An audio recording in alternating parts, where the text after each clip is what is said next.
On Rare is a podcast developed by BridgeBio to educate ourselves and the public about living with a rare disease. Since our guests aren't scripted and are free to speak their minds, their views and opinions don't necessarily reflect the views and policy of BridgeBio Pharma. Now, we hope you enjoy the podcast.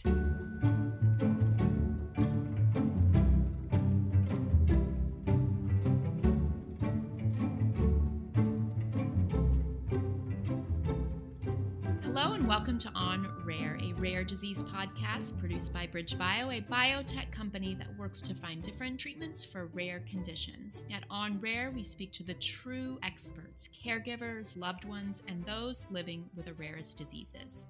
Thank you for joining us for our second part of a two-part conversation with Eric, who is living with ATTR-CM, a condition that results from the formation of clumps of amyloid throughout the body, and in Eric's case, results in cardiomyopathy that affects the heart. To learn more about ATTR-CM, check out our conversation with cardiologist Dr. Jonathan Fox in part 1, or listen to the entire interview with Dr. Fox in our mini episode. I'm your host, Mandy Rohrig, from the Patient Advocacy team at BridgeBio, and I'm joined by my friend and colleague, David Rintell. Hi, David. Hi, Mandy. Great to see you. And hi, Eric. Thanks for coming back to continue our conversation. Thanks, David. So we want to hear about your heart transplant and also your activities in the support group, but I want to make sure that we fully understand your experience of the increasing symptoms.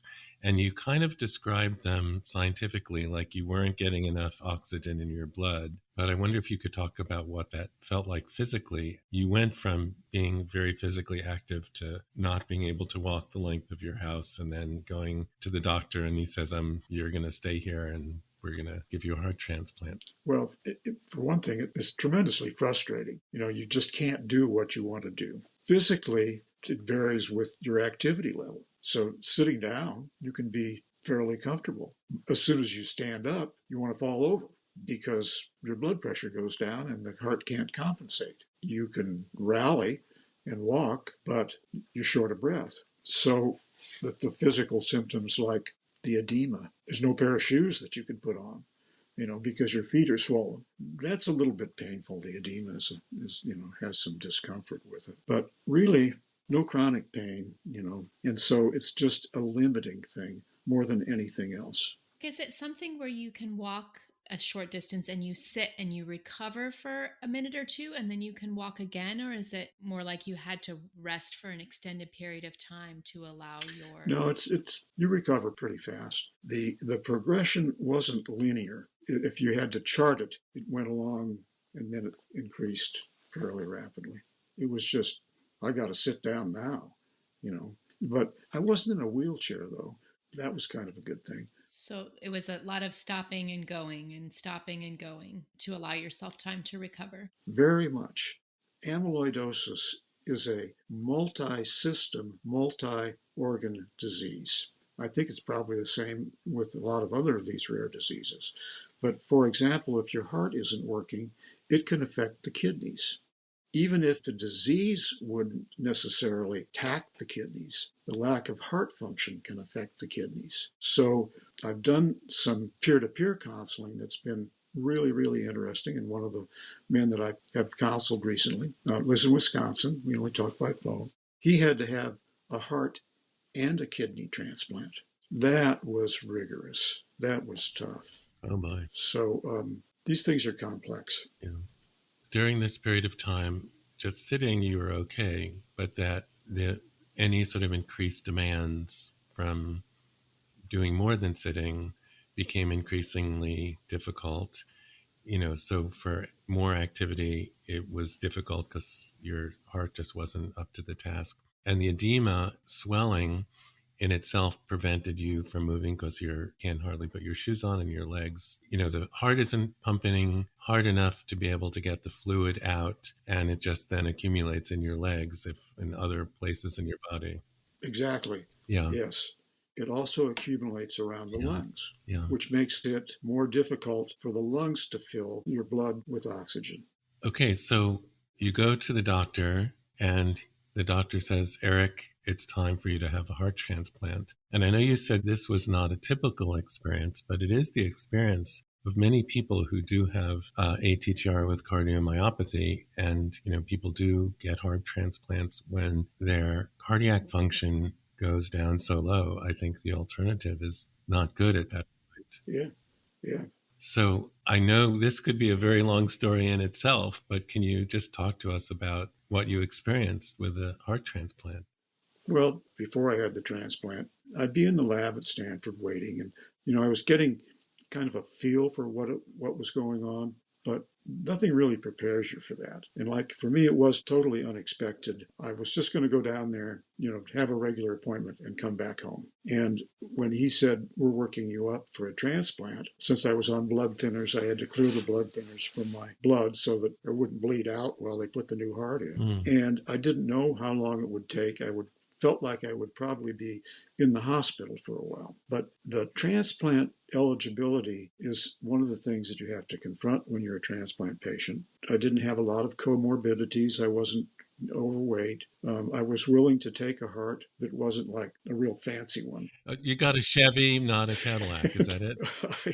Which it turned out to be fine. So I was in the hospital and in bad shape, moved me up onto the priority list. I was totally surprised, basically in intensive care, monitored care. And the process was, we're working you up for a transplant.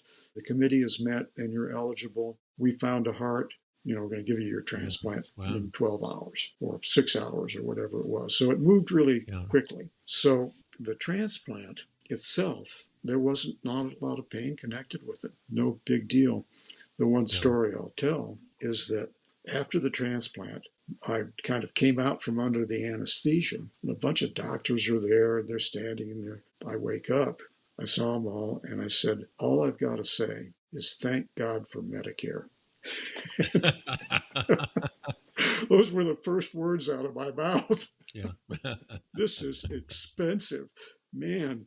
Yeah. Did the Chevy come with one of those stickers like the cars have, with the mileage on it? And, Well, it wasn't like posted on the side of the bed or anything, but they're not supposed to tell you anything about the heart that you got. I asked him, I got a little bit of information. He was a younger guy, he was 28. So I got a low mileage one.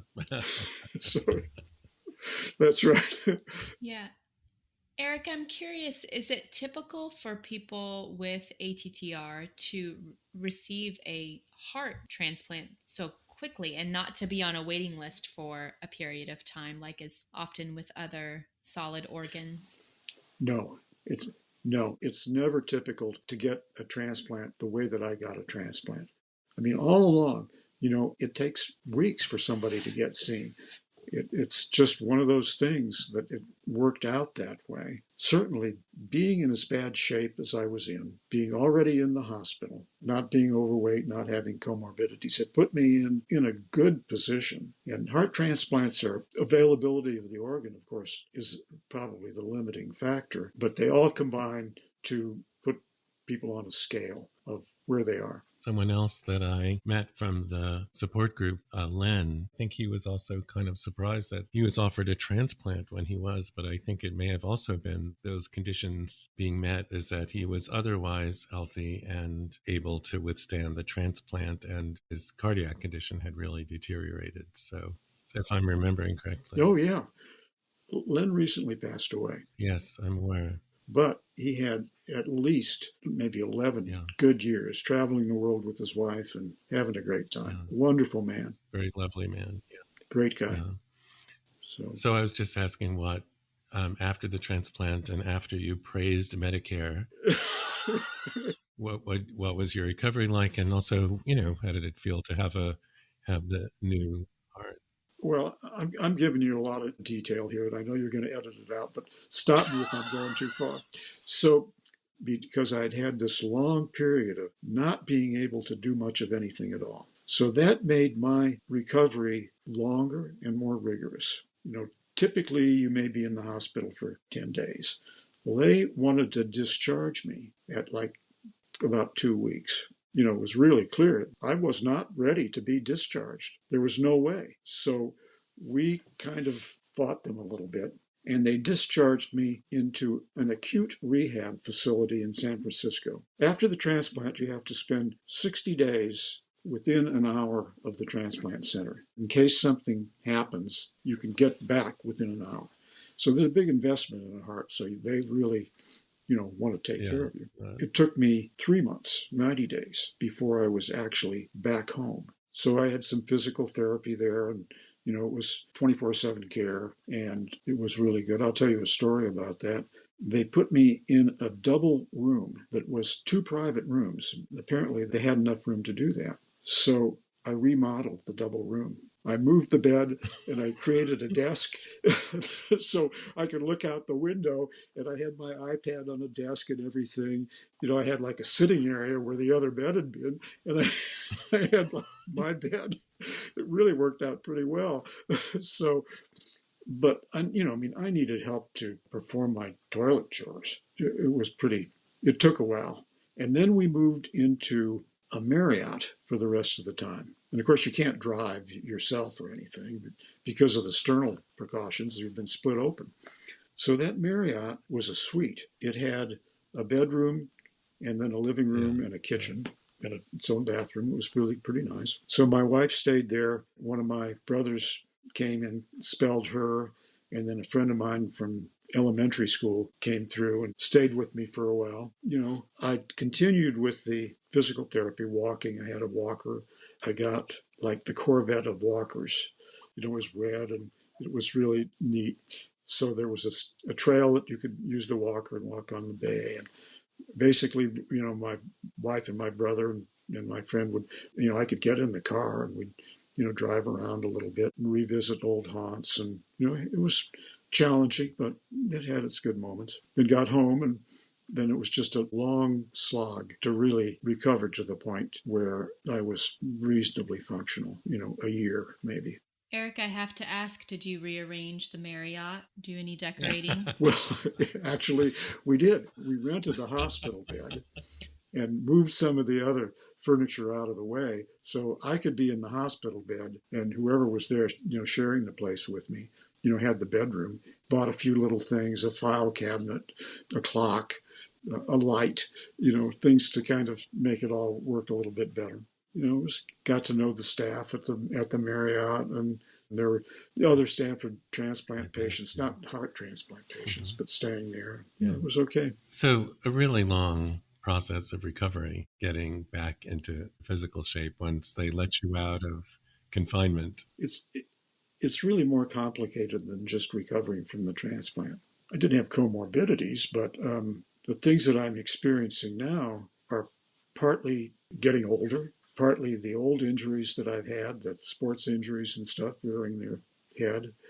But also, even though my heart was a new heart, the ATTR, the amyloid, was still being created. It didn't stop the creation and the misfolding of the protein. The protein in wild type, the misfolded protein, deposits preferentially in the heart. Amyloid deposits preferentially. Newly created amyloid wants to go to where existing deposits might be. So what I've experienced is some neuropathy, that type of thing, clearly is related, I think, to amyloid deposits. When I had the heart transplant at Stanford, I wanted to get a stabilizer to keep that amyloid from misfolding. I requested that. I had an appointment with the doctor. I said, well, can't I get on the stabilizer? He said, you're not an amyloid patient anymore. You're a transplant patient. You're in the transplant clinic now. So I disagreed with that until I started to be seen here in Sacramento. And that doctor, he was the one that prescribed the stabilizer for me. So I think what you're saying, Eric, is that you recognized that you still had wild type ATTR and new heart or not, that process was going to continue and you wanted to do something about it. So yes, you have to really recognize your limitations. I wondered if you could talk to us about your transition from being I don't love the term patient, but let's just say patient, to more of an activist to help organize the Sacramento area amyloidosis support group. That's a project that I'm embarking on right now. My symptom survey and impact, to be able to help you to realize where you stand relative to your symptoms, and then to be able to analyze that and use it outside of your own situation. Great. First of all, everything like that depends on connections with other people. Being open and engaged with whoever it is that you're dealing with, fellow patients, your doctors, whoever it is. I really enjoy other people, whatever they're like. You don't want to be limited to some one type of person or one color of person or anything like that. But when you're open to other people, these opportunities can arise.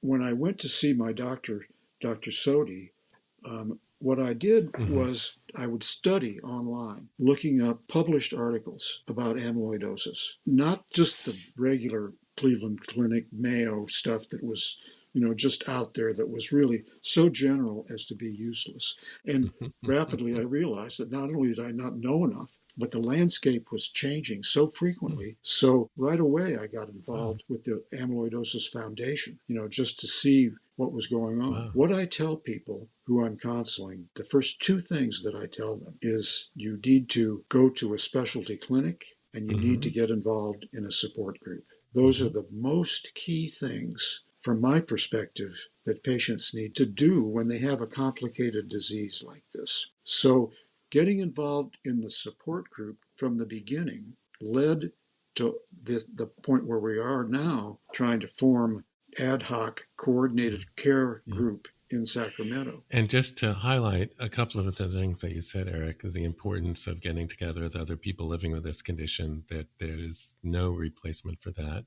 And you're working to have some kind of central center where people could go for care, because outside of the specialized clinical centers, like you mentioned, Stanford, the healthcare providers may not be that experienced treating people with amyloidosis. And even though you live in Northern California, it's still a very long ride to Stanford for medical care from the Sacramento area. Exactly. Well, Eric, you have taught us so much today, not only about living with a long-term and very challenging medical condition like wild-type ATTR, but also how to live life well in the face of a lot of obstacles. In your case, the obstacles have been medical. But of course, I think what you have told us applies to people whose obstacles may be coming from somewhere else, that accentuating the positive, learning a lot about your condition, becoming an expert, being able to share information with your healthcare providers, and the value of looking at life in a positive way has really helped you get through this, along, I'm certain, of the support of your wife, your friend from childhood, your other people in your social network. Absolutely. Yeah. If I may, I'd like to add one thought. We only live in this moment. Yeah. We're not alive yesterday. We're not alive tomorrow, right now. We live exactly this moment. So a lot of anxiety and I think misemotion comes from failing to appreciate that and the value of this moment, this particular moment. That's the last of my philosophical statements. Well, so wonderful to share this moment with you, Eric, now, and to share it with many more people as they listen. One nice thing that we've learned about the podcast is it's available 24/7. So when someone has a moment to connect, they're able to do so, and they'll be connecting with you. Well, I really appreciate it. I know you're going to have to edit a lot, and I apologize. Running off at the mouth. I just can't help it. It has been a real pleasure talking to you, Eric. Oh, I've had a great time with this. So great to meet Amy, Mandy. Good to see you again, David. Same here. Eric, can you sing Accentuate the Positive for us? Yes. I could try. You need to accentuate the positive, eliminate the negative, and don't mess with Mr. in between. Yay. Excellent. Bravo. Thank you. Look forward to meeting you all again. You got to accentuate the positive, eliminate the negative, and latch on to the affirmative. Don't mess with Mr. In Between. You got to spread joy. David, he's such an inspiration, and this was heartwarming conversation with a man who really has a positive attitude regardless of all of the challenges. Mandy, I completely agree with you. Two things are coming to mind. One is the time in Eric's life when he found it impossible just to walk the length of his own house. I just cannot imagine how awful that must feel. He goes to see his physician who says, Eric, don't go home. We're going to give you a heart transplant. Eric bringing us to that moment was very helpful to just get a small sense of what it's like to live with a condition like this and to have such a dramatic intervention. Even despite all of his physical challenges, his desire to improve his own life, his desire to learn more, he saw opportunity to help and support others. And I think it's really a good reminder to all of us that when we're faced with adversity, helping others also helps to further heal ourselves. And I think Eric's a good example of just that. He had so much of value to share, and very lovely man. Thank you, David. Thank you so much, Eric. And a very special thanks, as always, to our producer, Amy Brooks. For more information about ATTR-CM and other forms of amyloidosis, please go to the websites of the Amyloidosis Foundation, the Amyloidosis Support Groups, Mackenzie's Mission, the Amyloidosis Research Consortium, and the Northern California Amyloidosis Support Group, the group that Eric is an activist. And please drop us a note at onrare@bridgebio.com. And if you liked this podcast, please subscribe. Thanks so much for being here, and we hope you'll join us for our next conversation on Rare.